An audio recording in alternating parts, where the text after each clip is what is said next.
In the last or in the last hearing conducted 13 November 2024 of the Quad Committee, you were required to authenticate documents submitted by former Senator Trillanes purported to show money trails linked to drug proceeds. Yes, Mr. Chair. Have you submitted such to the committee? Mr. Chair, in 2016, the Anti-Money Laundering Council issued a public statement which denies that we are the source of the documents or information shown by Senator Trillanes in 2016. And in September 2017, Mr. Chair, the AMLC also issued another public statement denying that we are the source of the documents and information attached by Senator Trillanes in the complaint he filed before the Ombudsman. And in the same public statement, the AMLC denied that we furnished the Office of the Ombudsman such documents in relation to the complaint by Senator Trillanes, Mr. Chair. Ayan na mga kababayan, si Trillanes ang nagsampa ng kaso laban dito kay Vice President Inday Sara Duterte ay maliwanag na basura at recycle. Mukhang mababalikan ito si Trillanes mga kababayan. Siya pa yata ang makukulong dito. Panoorin po muna natin to. Panibagong reklamo ang inihain laban kay Vice President Sara Duterte sa Office of the Ombudsman. Para sa update, magbabalita live si Mobile Journal Arles de los Santos. Arles, tungkol saan na ang reklamong inihain laban sa Vice Presidente? Cheryl, tila multo na nga ni Vice President Sara Duterte ang kasong pandarambong, graft at corruption. Kasunod yan ng panibagong reklamong Teka, sandali ha. Sabi nitong reporter, tila multo na nga. Mukhang napakaganda, mukhang tumpak na tumpak ang sabi mong multo. Kasi galing ba naman sa mga demonyo? Galing po sa mga demonyo. Mga kababayan at mga adiktos na mga pare. Galing po yan dyan mga kababayan kasi ito pala ay supplemental na lang pala ito doon sa mga nauna nang na-file nila, di ba? Yung mga kasamahan nila dyan, si Magsaysay Awarde. Kilala nyo na siguro yun, si Father Adictus. Siyempre, pag father ka, adictus ka, abay, hindi ka father ng ng kaliwanagan. Father ka ng kadiliman. Ato na to! Ato na si father! Ato na! Ay! Nako. Basura. As in basura. Katulad ng sinasabi ni Senator Lacson, basura na naman po itong isinasampa ni dating Senator Trilliling, mga kababayan. Now, bakit po natin kailangan ito reaksyonan? Kasi may mahalaga pong punto na dapat po ninyong malaman, mga kababayan. Sapagkat, ito pong si Trillanes, kung talagang tarantado lang itong mga Duterte at itong si Vice President Inday Sara Duterte, talagang trigger happy lang ito, mauuna pang makukulong ito si Trillanes, mga kababayan. Maniwala po kayo. Paano mangyayari yon? Panoorin nyo po ng buong-buo itong videong ito. Huwag nyo pong i-skip hanggang dulo sapagkat bandang dulo mayroon po tayong magandang may konti lang akong recognition sa inyo, no? Plus mga kababayan, itong si Kulot Salot. Nako, delikado po mga kababayan. Delikado po si Kulot Salot dito. Tuloy natin mga kababayan. Ito na pong balita na ito, ayan. Pero bago pa natin ituloy, siya na, medyo hindi pa tayo masyado, nagpapasalamat po muna ako sa mga viewers, regular natin mga viewers na walang sawang sumusubaybay, nagla-like, nag-share ng ating mga video. At mga kababayan, maraming salamat din po sa mga bagong viewers natin. Nakikita ko po kayo. Nakita ko na po ang mga viewers natin. Although akala ninyo hindi ko kayo nakikita ko po mga kababayan. Mayroon po kaming tawag dito yung palatandaan sa YouTube na mayroon pong mga bagong viewers na nanonood po sa akin dito. Kaya salamat po sa inyo. Kung bago ka lang sa aking channel, i-consider mo yung like at paki-share kung inyong nagugustuhan. Kung hindi nyo naman nagugustuhan, okay lang. At kung nagustuhan mo palalo, paki-subscribe na rin, paki-pindot ang notification bell all para laging ang updated sa lahat ng aking mga upload. Kabayan, mahalaga po yan ang inyong suporta. Wala naman pong bayad yan lahat. May bayad lang po kung magsusuper chat kayo or super thanks yan o kaya magjo-join kayo sa aking channel. Pero kung hindi kayo magjo-join, hindi kayo magsusuper chat, wala pong bayad. Magsusubscribe lang kayo, magla-like at mag-share, walang bayad yan dito sa YouTube. Okay? So, punta na po tayo. Maraming salamat pauna na kagad mga kababayan ha, sapagkat sa mga suporta ninyo. Pero ito, ano ba itong ihinain ni Trillanes mga kababayan na panibago na namang basura? Nagkalat na naman, naggastos na naman ng pera, nag-ano na naman to sa Trillanes kung nagsayang na naman ito, nag-aksaya na naman ng pera ng mga basura lang naman mga kababayan. Panoorin natin.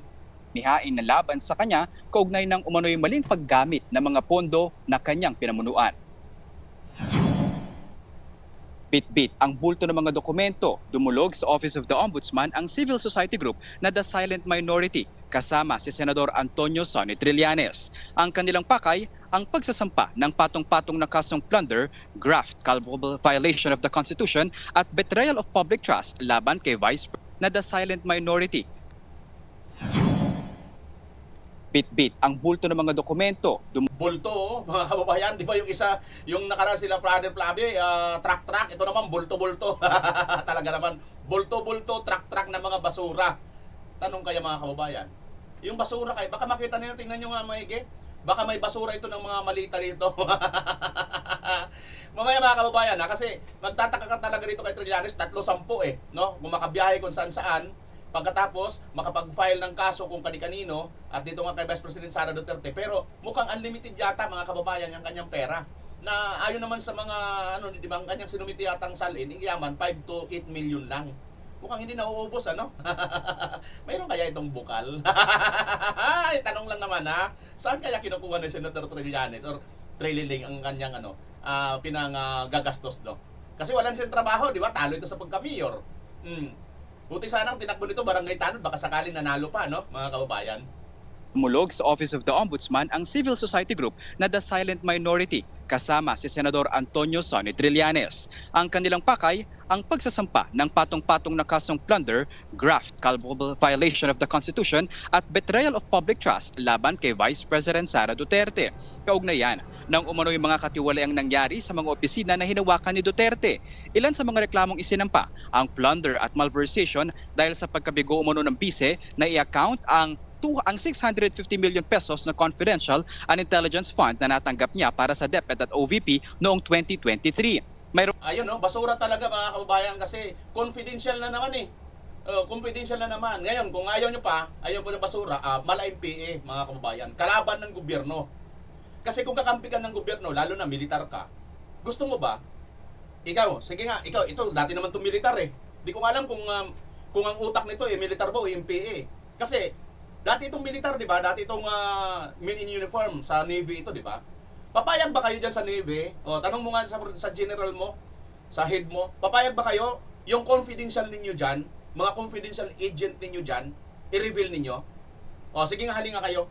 Alam ko may mga nanonood sa akin ng mga pulis May mga kaibigan tayo ng mga pulis Di ba?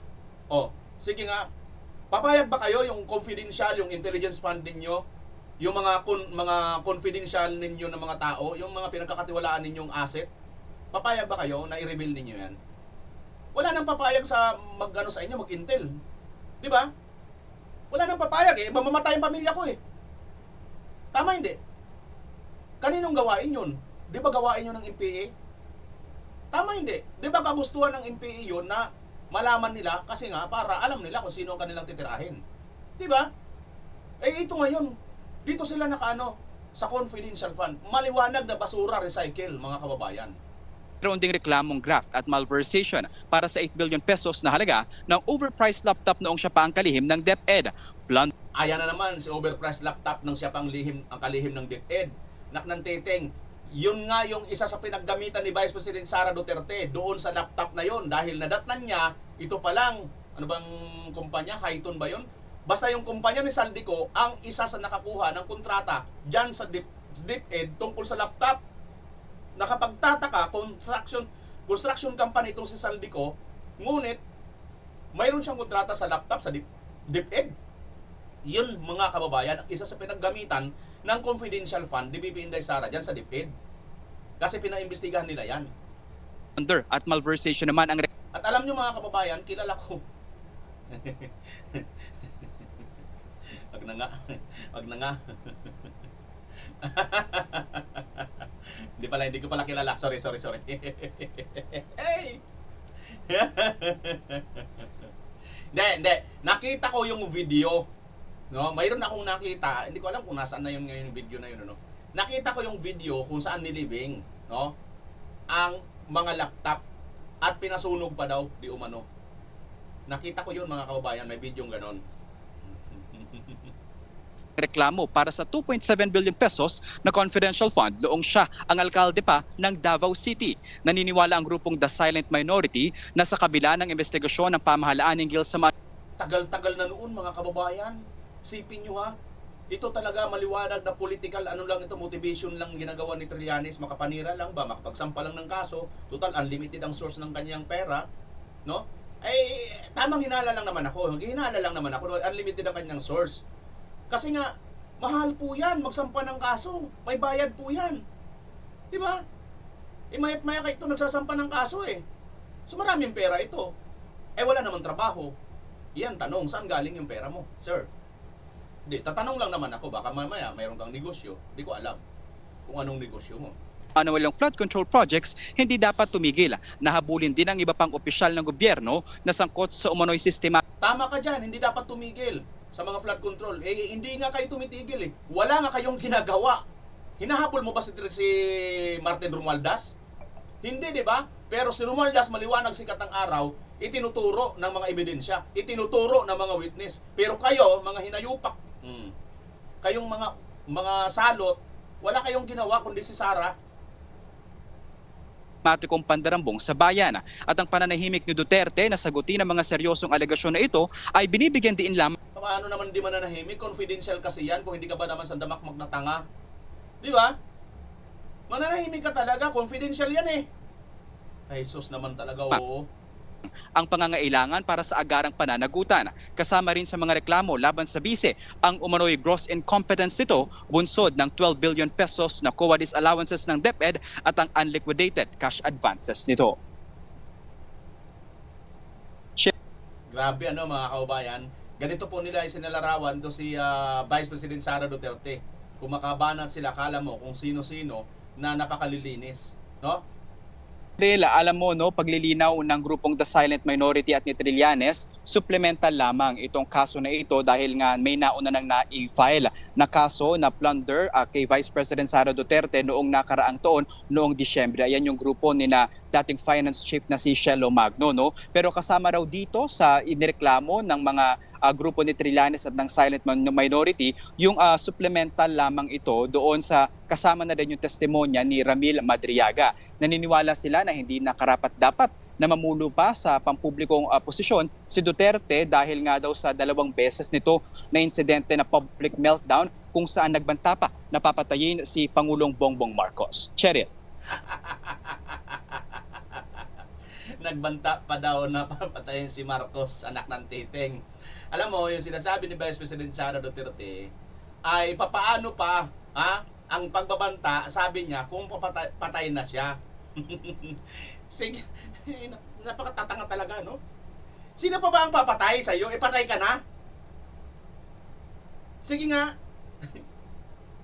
Paano pa makakapagpatay? Yung patay na. Bugok talaga tong mga masyado kayong siguro baka kasi singhot din siguro sumisinghot siguro ng pulburon kaya hindi na rin alam ang pinagsasabi. Paano ka pa anak ng titing naman? Sino pa yung papatay? Sino pa yung patay? Eh sinabi ni Vice President Inday Sara yun kung patayin siya. Kung patay na siya. Alam niyo na kung sino pumatay sa kanya.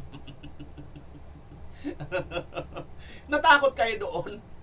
Kung hindi, wala kayong intention, kaya nga kung tutusin mga kababayan, logically lang din, no?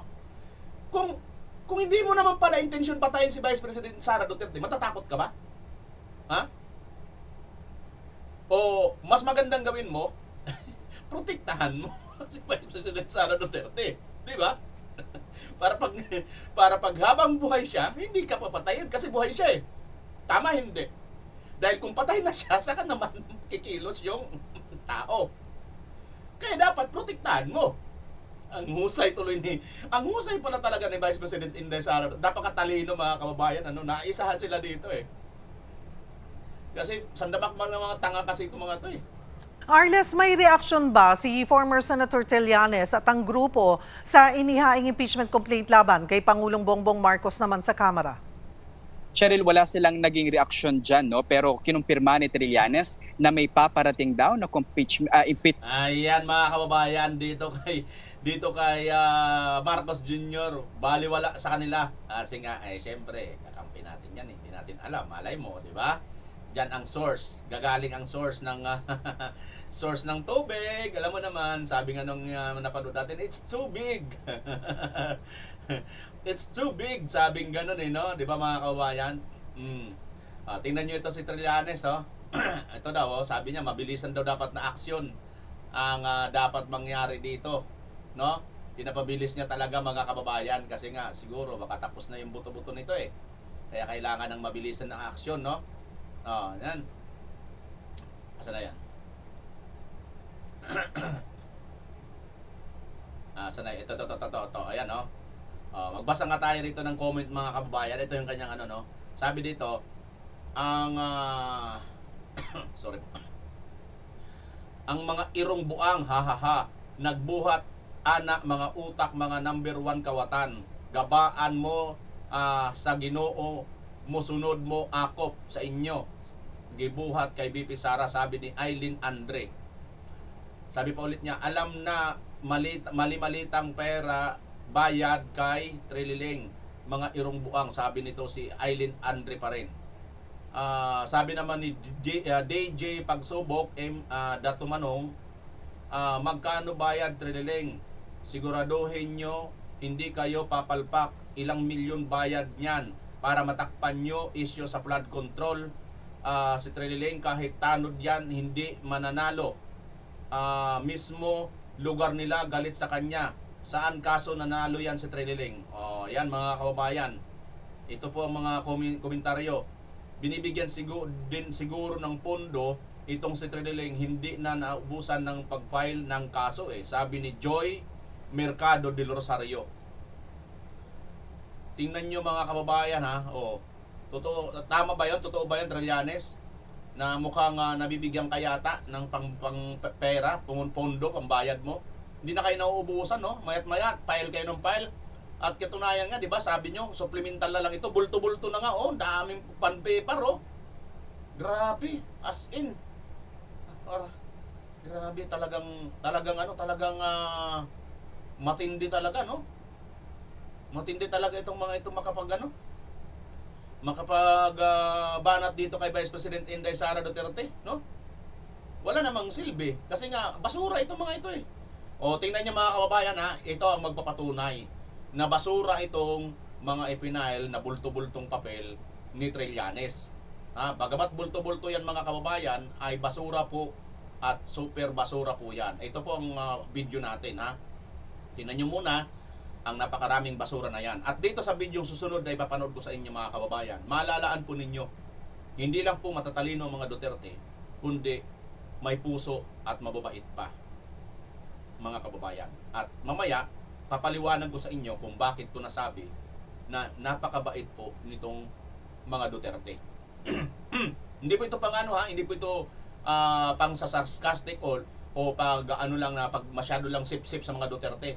Kasi kahit 5, wala akong natanggap dyan sa mga Duterte. Kahit 5 duling. Di ba? Except doon sa yung Aquaflax na may tatak na Office of the Vice President. Di ba? Yun lang yun. Ano lang naman yung parang lang yun. Souvenir lang. Ito mga kababayan.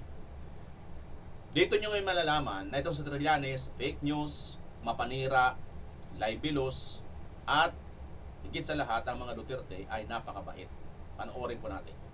Bank accounts na sinasabi ko na naglalaman ng mahigit 2 bilyong piso ang bank accounts ni Sara Duterte at ni Mans Carpio, mag-asawa. Paano nyo alam yun? Pagka lumabas yan, ha? Paano nyo alam yung bank account? Bank secrecy, sir. Since 2016 ko pa ho nilalabas yan. Ayan na mga kababayan, tinatanong siya dito nitong mga reporter, paano nyo nalaman yun? Paano nyo alam yun? Eh, bawal yun, di ba? Sabi nga ng babae, bank secrecy law, di ba? Bawal yun, pero si Trillanes Manuna sabi na 2016 pa daw niya yung nilalabas. Ha? Sabi niya, 2016 pa daw niya Sara nilalabas. Duterte at ni Mans Carpio, mag-asawa. Paano nyo alam Kaya, yun? pagka lumabas yan, ha? Paano nyo alam yung bank account? Oh, bank Eh, secrecy, diba, sir. in 2016 ko pa ho nilalabas yan. Okay. Base doon Diba? sa dati pa. 26, oo, tapos na-confirm na yan mismo ng ombudsman, tapos tinanggal ni Duterte yung ombudsman na nag-iimbestiga Pinalitan na na. si Si Samuel si Martinez. Ombudsman Carandang. Oh. Ayan na mga kababayan, aminado siya na itong kanyang nilabas ay 2016 pa. At alam na alam niya. Sinabi niya mismo mga kababayan dito sa interview sa DZMM. Take note niyo po yan. Ha? Mayroon po siyang nilabas na dokumento. Ano ba itong dokumento na ito na 2016 pa niya inilabas? Balikan po natin itong si Akop mga kababayan na marami pong nag-wish na dapat sumunod dito kay Akop. Mga kababayan. Sa tingin nyo kaya, hindi pa ba ito tinatawag ni Akop si Trillanes? Hatin ka muna dito kay Akop, Trillanes. Balikan mo itong video ni Akop sa'yo. AMLAC in the last hearing conducted 13 November 2024 of the Quad Committee, you were required to authenticate documents submitted by former Senator Trillanes purported to show money trails linked to drug proceeds. Yes, Mr. Chair. Have you submitted such to the committee? Mr. Chair, in 2016, the Anti-Money Laundering Council Teka, sandali mga kababayan ha. Itong, bigyan ko muna kayo ng sequence nito, yung senaryo. Ito ay hearing pa yata ito nung paraan, nung Quadcom pa ito, no? Ngayon, itong Quadcom na ito, itong AMLAC, inibitahan ito dahil nga doon sa sinabi ni Trillanes na mayroon siyang galing sa AMLAC na dokumento. Yun nga yung pera daw ng mga Duterte na galing daw sa drugs, no? Ano ang sabi ngayon ng AMLAC? Kasi nga ni-require ito ng nila Akop noon sa committee nila na ilabas ninyo, ni-require sila na ilabas nila ang mga dokumento na yan. Ito yung sagot ng AMLAC mga kababayan. Ano ba ang nilabas nila? Pinatotohanan ba nila yung sinasabi ni Trillanes o dininay?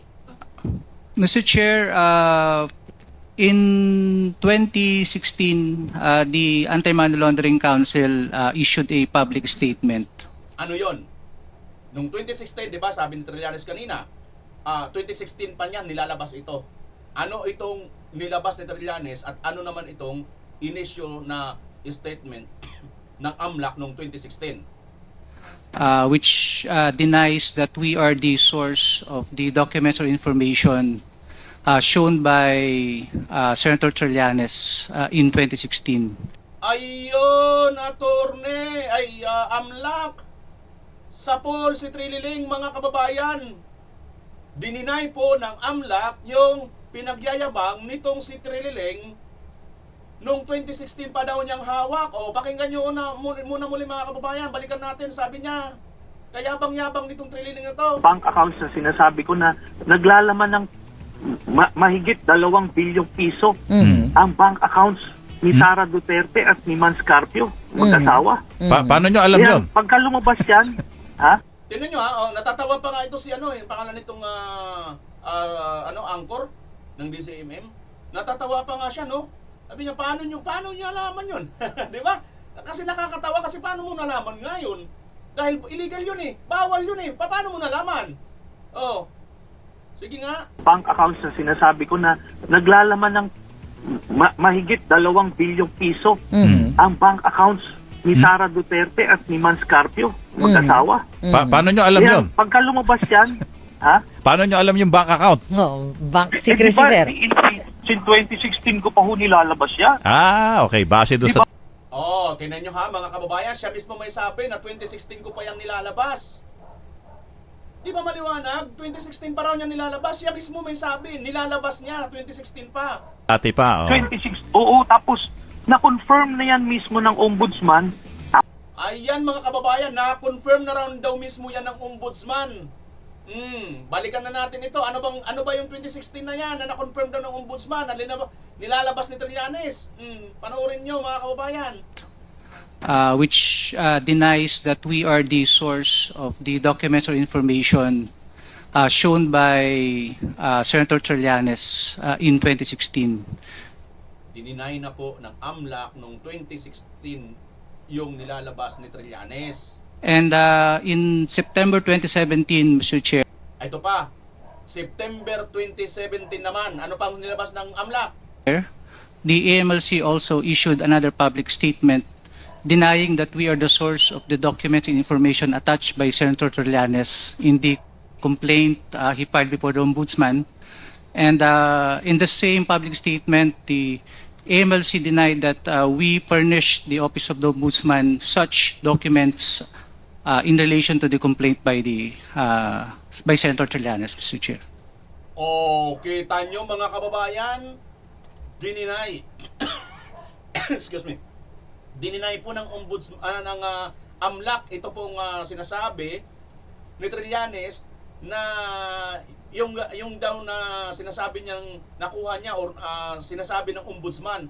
So ngayon sinasabi ni Trillanes ito daw ay na-confirm ng ombudsman. So ibig sabihin, yung kino-confirm ng ombudsman na yon ay mali at dinideny po yun ng AMLAC. Kita nyo mga kababayan? Kita nyo? O sasabihin naman ng iba dyan, teka, kasi tinanggal daw ni Duterte yung ombudsman noon. Okay, tinanggal ni Duterte ang ombudsman noon. Now, sabihin na lang natin, pagpalagay na lang natin na tinanggal. Kaya sabihin ninyo, hindi na totoo? Mali na itong AMLAC? O, totoo pa rin ang AMLAC. Bakit? Kasi yung AMLAC noon, bago pa tanggalin yung ombudsman, na ang presidente noon, nang tinanggal yung ombudsman ay si Duterte, ang AMLAC noon at AMLAC ngayon, isa pa naman yan eh. Pero yung AMLAC noon at AMLAC ngayon, Duterte at Marcos admin, parehas dinideny yung hawak mong dokumento, Trillanes. Maliwanag sa sikat ng araw, isa itong mapanira, libelous po itong ginagawa ni Trillanes, mga kababayan. Tuloy natin. In other words, AMLAC denied that the documents presented by the former Senator Trillanes did not originate from your office. Yes, Mr. Chair. Maliwanag did not originate from your office. AMLAC denies. Sabi ni Akop mismo. Yes, Mr. Chair. Yung AMLAC noong 2016, kasi mga kababayan, na-issue po ito bago pa si Tatay Digong maupo bilang Pangulo eh. Di ba? Hinanapan nila sa Tatay Digong ng last minute na mga banat eh. Parang ganito rin kay BP Inday Sara, talagang alam nyo, asahan nyo na hanggang 2028 ito. Lalabasan nila kung ano-anong mga kaso si Vice President Inday Sara Duterte. Na alam ko naman hindi po magtatagumpay dahil wala naman po talagang katotohanan yan eh. Unless kung maging bangag na lang po ang ating mga ang titingin. Now, earlier din, when AMLAC was here, AMLAC said that the documents did not come from them. Yes. Yung present mong bank documents. But in earlier public pronouncements that were also made or also linked to you, you also said that it was AMLAC who gave you access to these documents. No, wala Kita nyo mga kababayan? Deny ka na ngayon. po akong sinabing ganon, Mr. Chairman, kasi that would be illegal. Wala kang sinabing ganun. Balikan mo nga itong sinabi mo. Bank accounts na sinasabi ko na naglalaman ng mahigit 2 bilyong piso ang bank accounts ni Sara Duterte at ni Mans Carpio, mag-asawa. Paano nyo alam Kaya, yun? pagka lumabas yan, Paano nyo alam yung bank account? Oh, bank secrecy, sir. Since 2016 ko pa nilalabas yan. Okay. Base doon Diba? sa dati pa. 26, oo, tapos na-confirm na yan mismo ng ombudsman, tapos tinanggal ni...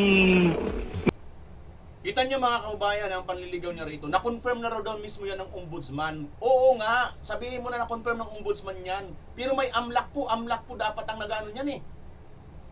AMLAC. Ayan, yung AMLAC noon, nung panahon na sinasabi mo na confirm ng ombudsman, irin pa yun ang AMLAC ngayon. Di ba? Ang sinabi nila noon, dininay nila yung sinasabi mo na yung papilis na yan. Ganon din ngayon na presidente na si Marcos Jr. Napaka-fake news talaga nito, mga kababayan. Ngayon, ikaw na mismo sasabi, illegal yun. Aminado siya, mga kababayan, ha? Aminado siyang illegal yun. In other words, AMLAC denied that the documents presented by the former Senator Trillanes did not originate from your office. Yes, Mr. Chair. Now, earlier din, when AMLAC was here, AMLAC said that the documents did not come from them. Yes. Yung present mong bank documents. But in earlier public pronouncements that were also made or also linked to you, you also said that it was AMLAC who gave you access to these documents. No, Ayan no, mga kababayan. So, ngayon, ito na. Maliwanag sa sikat ng araw dito, ito pa rin naman yun eh. Tingnan nyo ha, di ba? Mayor pa or vice mayor pa si BP Indes sa sinasabi nila eh. Ang tagal na noon. Di ba? Yung mga panahon na yon. Yung pa rin ang issue nila dito sa mga Duterte. Kaya basura po ito. Recycle. Paulit-ulit na lang. Alam naman po nila na hindi po ito magpo-prosper. Alam nyo kung anong purpose lang talaga nila rito.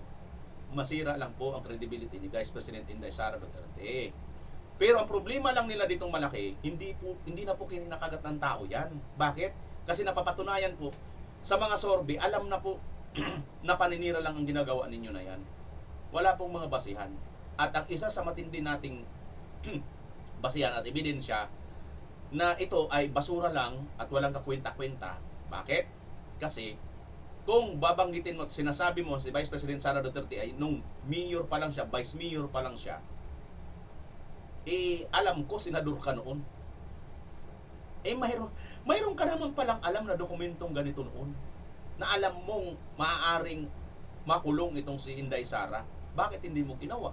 Senador ka na noon. Di ba mga kababayan?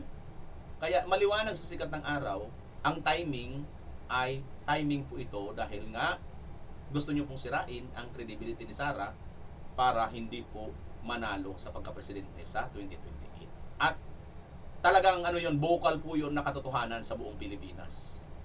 Perhaps halos sa buong mundo kasi marami po tayong mga kababayan sa ibang bansa, mga OFW. Ano po ang mapupulot natin ditong aral? Ito po. Makikita po natin mga kababayan, pagamat paulit-ulit, recycle na lang pong binubugbog ng mga mapanirang kaso, mapanirang pahayag, itong mga Duterte, lalo na nga si Vice President Sara, napakabait po ni Vice President. Bakit? Chinik ko po, wala pa palang naikaso dito kay Trillanes. Kung tutuusin, maliwanag po itong hindi na po ito basta mga kababayan, sinabi niya mismo, alam niya Bank accounts na sinasabi ko na naglalaman ng mahigit 2 bilyong piso ang bank accounts ni Sara Duterte at ni Mans Carpio, mag-asawa. Paano nyo alam yun? Pagka lumabas yan, ha? Paano nyo alam yung bank account? Oh, bank secrecy, sir. In 2016 ko pa nilalabas yan. Ayan siya na mismo nagsabi, 2016 ko pa nilalabas yan. So pag yan mga kababayan, gamitin ni Vice President Inday Sara Duterte, itong video na interview niya sa DZMM, kahon na kahon po pulong dito si Trillanes. Kaya lang, ang problema ko lang, napakabait ng mga Duterte. Mukhang hindi po pinapatulan si Trillanes, Kasi may kulong po yung cyber libel Hindi po siya basta nag-aakusa po siya dito At sinabi niya, 2016 ko pa yan nilalabas. Di ba mga kababayan, maliwanag po ito na isang matinding paninira lang ginagawa ni Trillanes. At ito nga ngayon, yung bago nilang sinasabi, itong pag-file niya ngayon, supplemental lang ito. So ibig sabihin, recycle nga, yun pa rin yun. Dinadagdagan lang kunyari nila. Kunyari lang naman na may dagdag, pero yun pa rin yun, mga kababayan.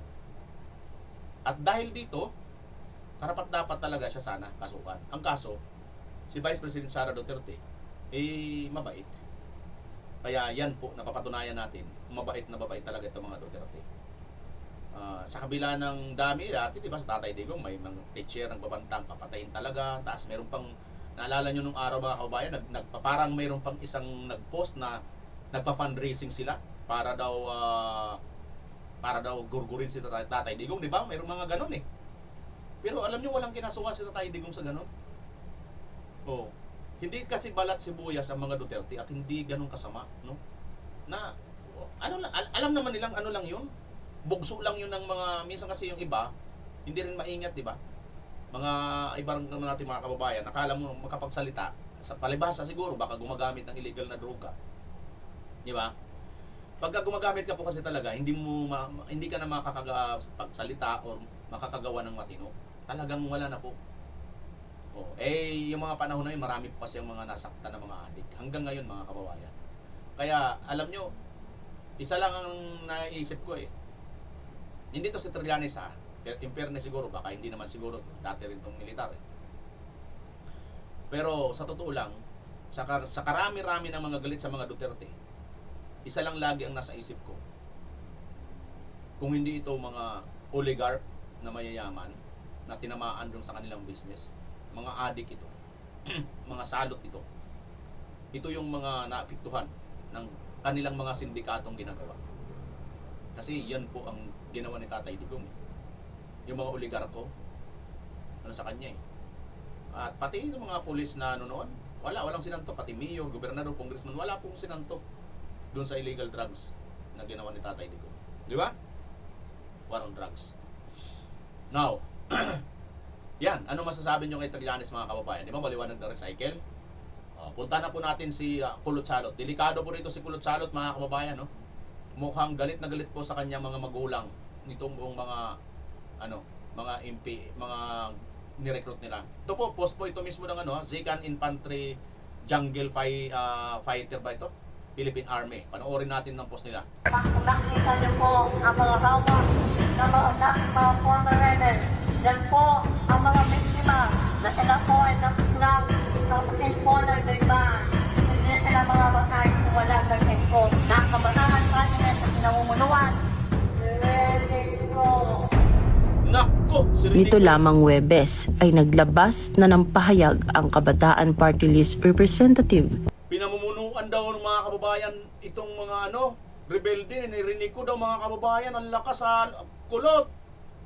Former, ayan panoorin natin. Hindi sila mga batay kung walang ganyan po. Nakabataan pa nila sa pinamumunuan.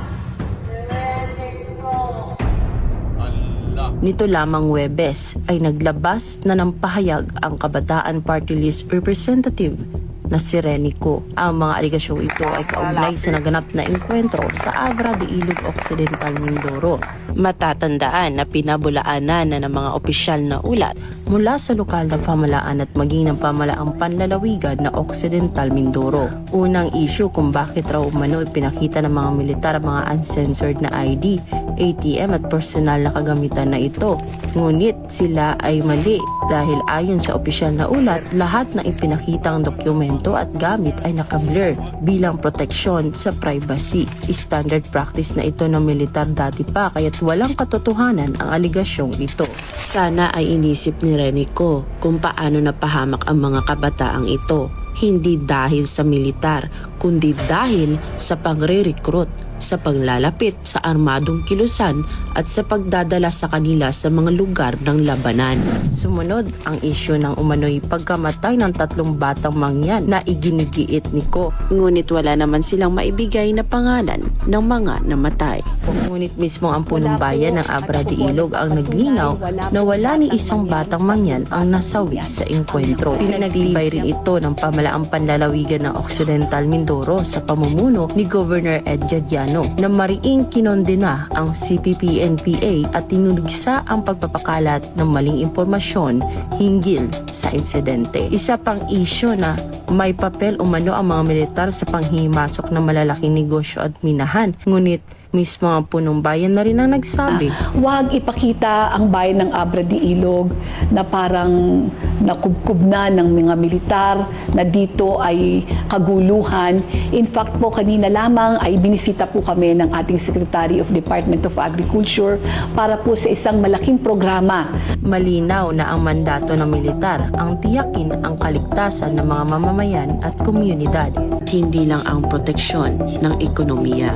Ayon sa pahayag ni Ko, iginiit niyang namatay si Jerlyn dahil sa pambobomba. Ngunit mula na mismo sa pahayag ng NDF, nakasaad na ang sanhi ng pagkamatay ni Jerlyn ay dahil sa kanyang karamdaman. Nakasulat rin dito na kaya raw nagpunta si Jerlyn sa Mindoro ay upang mag-conduct ng research. So, hindi po namin talaga alam. Wala po kaming alam na pananaliksik na ginagawa in a holiday season. At hindi rin po namin alam na may mga kabataan na nananaliksik sa panahong iyon. Maging ang ina mismo ni Jerlyn ay nagpahayag, kung hindi dahil sa pangre-recruit at pagdadala sa kanila sa kabundukan, hindi sana nangyari ang ganitong trahedya. Ginanyan nyo. Inakyat nyo sa bundok, tapos iniwan nyo. Tapos ngayon kayo pamarga ng sumigaw ng hostesya. Ikaw rin, ikaw yung leader ng kawalang iyan ng party list. Kabataan party list na yan. Ikaw dapat ang managot niyan. May mga nagsasabing ang mga kilos ng ilang human rights group ay isang humanitarian mission. Ngunit taliwas dito, sila ang nagpapakalat ng maling impormasyon. Sa huli, malinaw na ang mga pahayag ni Renico at ng kanyang mga kaalyado ay naglalaman ng maling impormasyon na lalo lamang nagpapalala sa sitwasyon sa Mindoro. Samantala, ang mga opisyal na pahayag ng lokal na pamahalaan at mga otoridad ang nagbibigay ng malinaw at beripikadong katotohanan.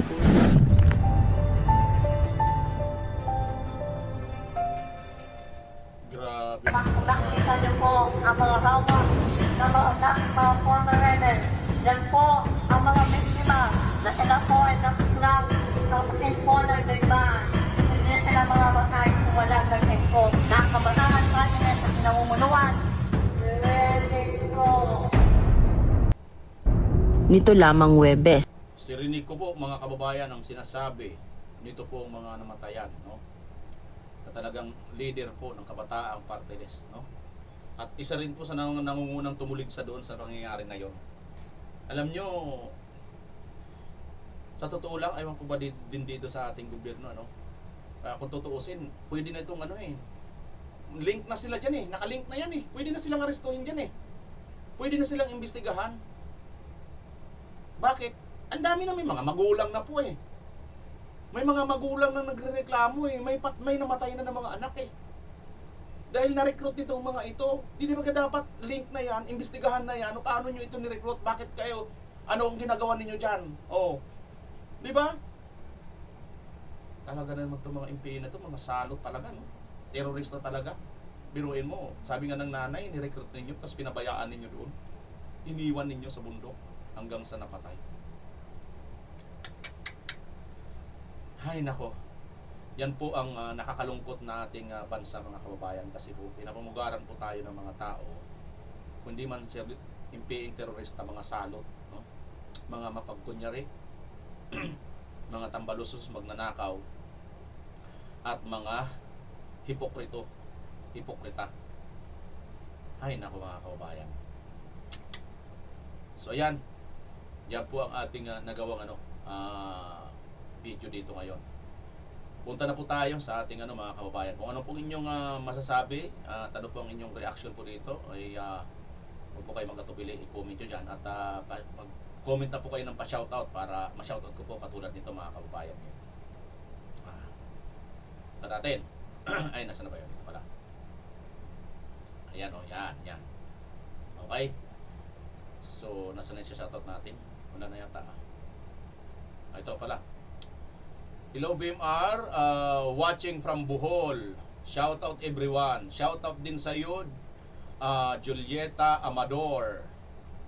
Thanks a lot, Sir Vlogger, for the truth in Sara Duterte, our coming inspiration, President 2028 election in the Philippines soon. Sabi ni Ashley Guapa. Oy, shout out sa iyo, Ashley Guapa. Sabi naman itong isa, Ramil Carriaga, good analysis. Thank you sir. Solid DDS watching from Malaysia. Yan. Zinilaw. Shoutout po sa inyo dyan sa Malaysia, Ma'am Zinilaw. Correct Sir Bimar, sabi naman ni Binji Kudjamat. Yan. Dito sa amin sa Bacoor, ang mga senior sa loob ng isang taon, 1,000 piso po lang po ang natatanggap namin. Tama po ba yon? Sana may sasagot. Ayan, kung nakarating ka pa po dito sa dulo, Sir Delphine Lopezon, o pumunta ka po ng Maynila, buwan-buwan po, mayroon pong 1,000 na po yata ang binibigay sa Maynila, buwan-buwan. Pwera pa po yan sa birthday, pwera po yan sa iba't ibang mga regalo ni Yorme, may mga cake pa. Punta po kayo doon, may gatas pa. No? Bimar, taga Bacoor eh. Pumunta na kayo, lipat na kayo sa Maynila. Wala eh. Andyan mga Rimulya eh. Kayo dyan, hingi kayo dyan. Daming pera niyan eh. Sana lahat ng kumain ng nakaw na pera ng bayan na politiko, sumabog ang tiyan. Sabi ni Albayad Ildris. Matalino ka talaga, VMR. Uy, thank you sa iyo. Sino ito? Makita Bali. Yan. Salamat, Ma'am Makita Bali. Dinaya nila, sir. Sino naman to? Gary Natividad. Sana ang Sana ang wish ni Cara David magkatotoo na. Lahat na politikong kawatan matigi na. Sabi ni Anselmo Hupuho. Tama lang himay-himayin bawat video statement ng mga role players para sa kaliwanagan ng power of reasoning. Yun, thank you ha, taxpayer. Alam nyo kasi mga kababayan, may mga nagko-comment minsan na sinasabi nila na diretso na sa video. Huwag ka na magko-komentaryo. Patapusin mo muna. Alam nyo po, pasensya na kayo, hindi po natin pwedeng gawin na hindi mo natin putol-putulin kasi reaction video po ito. Pag hindi po namin putol-putulin, ika-copyright po kami ng may-ari ng video. Okay? Sana naunawaan nyo po kami. Sayang lang po ang aming effort dito. Sayang lang po itong gawin natin pagka makapiright kasi po wala po kaming kita. Wala naman po kaming sweldo sa mga politiko eh. Wala naman po kahit kaninong politiko, wala po kaming tinatanggap. Yan po ang maganda kapatid na ang nagsasabi na sangdang katotohanan. Sabi naman ni Eleuteria Bautro. Bong Revilla, sabi naman ni Cristina Dulugan. Talino VMR. Uy, thank you. Chuko.